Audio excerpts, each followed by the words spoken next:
Imana ishimwe bene data. Nongeye gushima Imana iduhaye umwanya mwiza kugira ngo tubashe kuganira amagambo yayo. Ndabiyegereza mwe munumva mwese aho muherereye kandi mbifuriza amahoro y'Imana akomeze abane namwe.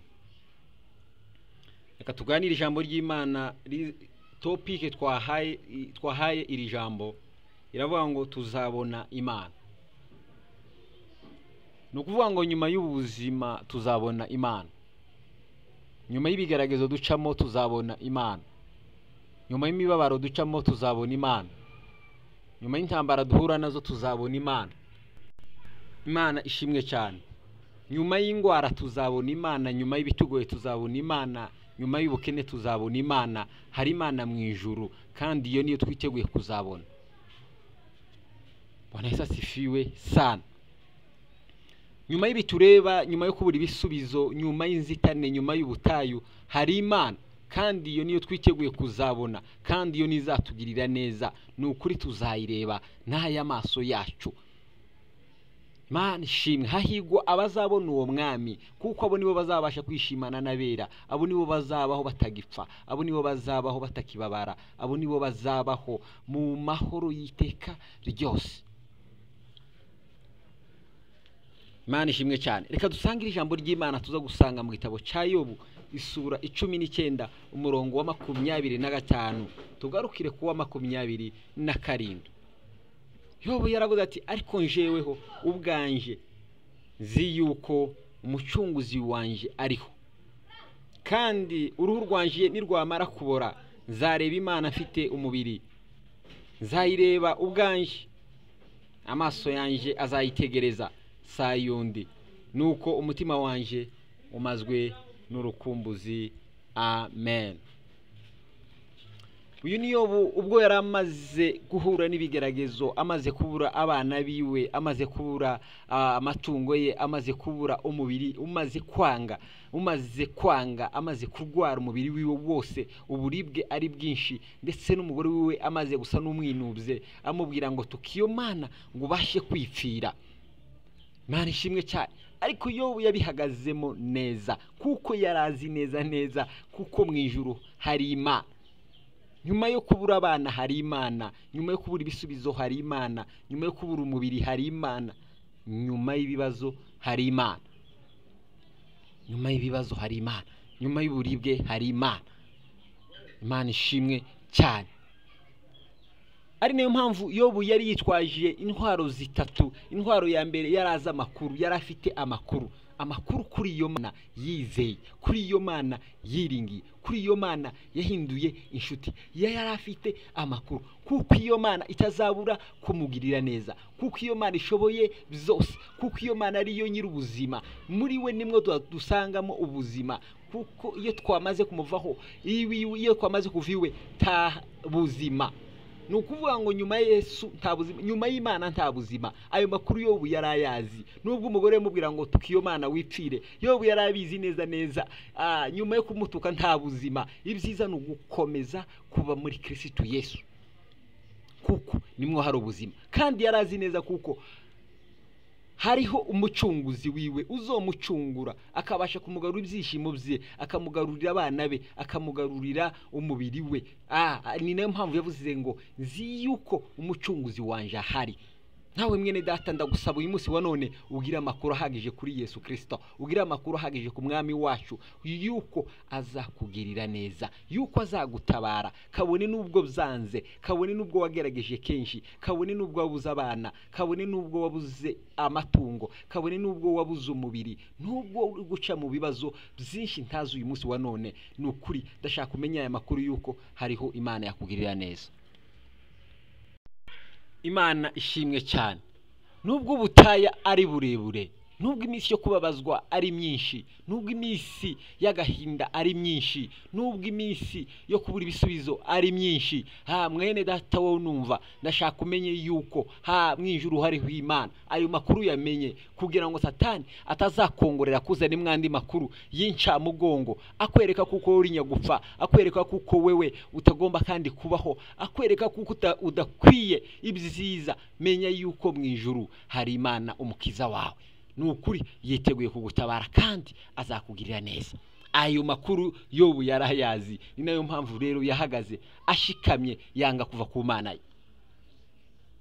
Icyakabiri Yobu yarafite ibyiringiro, yarafite ibyiringiro, yarategereje ubundi buzima, yarafite ibyiringiro yuko Imana ishoboye byose, yarafite ibyiringiro byo kuzabona Imana.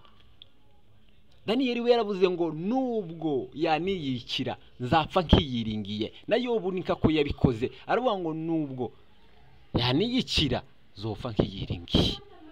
Imana ishimwe cyane. Aravuga ngo nubwo bimeze gutyo, nubwo bimeze gutyo, nubwo ndibwa umubiri iminsi yose, nubwo nabuze ibyo nkunda, nubwo nabuze abo nkunda, ariko nzi neza kuko nzabona Imana kandi nzayireba n'aya maso yanje, ntabwo azaba ari amaso y'undi. Umubiri we ni wamara kubora ngo azayireba. Bituma rero umutima wiwe umagwa n'urukumbuzi. Imana ishimwe cyane.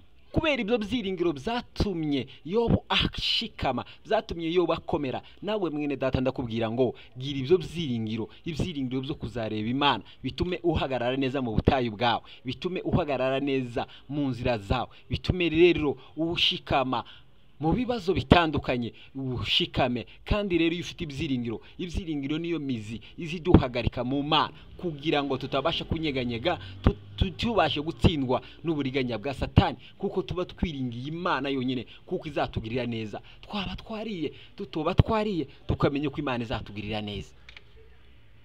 Imana ishimwe. Twaba twabuze ibisubizo, twaba twabuze ibyo dukunda, twaba twaronse ibisubizo tutabironse, ubutayi bwabaye bwinshi, ubutayi tuburangije, umwijima wabaye mwinshi, umwijima tuburangije, tukamenya kuko dufite kubera ibyo byiringiro bigatuma dukomeza kunamba ku Mana. Rero iyo ufite ibyo byiringiro biza bituma ukomeza kunamba ku Mana, biza bituma ukomeza guhagarara no gushikama mu Mana kuko ufite ibyo wiringiye kuzageraho. Imana ishimwe cyane. Kandi ufite icyo yiringiye tadapfa gufatafata ibije byose, kuko aba afite target, aba afite neza icyo afite kuzageraho, bigatuma rero yihangana. Kandi wihanganye uwe ni unesha. Imana ishimwe. Ikindi Yobu yarafite urukumbuzi, urukumbuzi rwiza. Umutima wiwe wamazwe n'urukumbuzi, urukumbuzi rwo kuzataha Isiyoni, ahazabona Imana ye, ahazicarana n'abera, ahazaruhukira, ahazamarirwa imibabaro yaha mwisi. Bituma amagwa n'ubwo rukumbuzi. Iwe ndiye akumbuye nka kuri abanyesiraheli bakumbura, ugasanga ko barakumbura mu Egiputa, ko barakumbura ahabi iyo bavuye. Natwe rero bene data, iyo tutiringiye Imana tuba dusanga twadukumbura mu Egiputa, tugakumbura ibibi, tugakumbura ibyiza twaboneye mu mugwa w'irimbukiro, tugakumbura inyama twaririye mu mugwa w'irimbukiro, amakuru twavugiye mu mugwa w'irimbukiro, urugomo twakoreye mu mugwa w'irimbukiro tugakumbura. Kandi abasubiye inyuma bose nabakumbuye, kandi abakumbuye nabi abo bose bagize gute? Bararimbutse. Imana tubabarire. Abakumbuye nabi abo bose bararimbutse, ariko Yobu we yakumbuye neza. Imana ishimwe. Yakumbuye neza. Impamvu yakumbuye neza no kubera iki? Byavuye ku byiringiro yarafite. Hari nayo mpamvu yabwiye umugore we, aravuga ngo navuye mu nda ya mama nambaye ubusa, zasubira mu nda y'isi ntacyo nambaye. Impamvu y'icyo gisubizo ni iyi, nuko yari yiringiye Imana. Aravuga ngo nubwo napfa nkenye, nubwo napfa ntabana, nubwo napfa ntabonye kandi ibyo nari ntunze. Kandi Yobu mu gihugu cy'ihusi hose niwe wari umukire, kandi niwe watunganiraga Imana gusa. Ariko ibyo byose bimaze kumugeraho, yasigaranye kwizera. Natwe iyo hari igihe ibyo dukenera, hari ibyo twifuza, igihe dushaka ibisubizo, igihe ibyo twifuza tubibuze, tugumane kwizera, tugumane kwizera, kuko ko kwizera niko kuzaduhesha kwihangana, kandi kwihangana kukazaduhesha iki? Kukazaduhesha kunesha, kukaduhesha kunesha isi n'umubiri na Satani. Imana ishimwe cyane. Natwe dukumbure ibyiza by'ijuru. Ibyo nibyo bizatuma duhagarara mu mwanya Imana idushakamo. Kandi murabizi neza Imana, kubera ko Imana yatabaye Yobu imugirira neza, imuheza abana, imuheza ibyo yari afite byose. Imana ikwambuye kimwe, ibishaka iguheze ibikwiye. Imana ishimwe, ibishaka iguheze ibikwiye mu gihe gikwiye. Rero bene data, ndabifuriza kuharanira kuzabona Imana, ndabifuriza gukumbura ijuru, ndabifuriza gukomeza kwizera Uwiteka Imana kugira ngo azabagirire neza. Amen.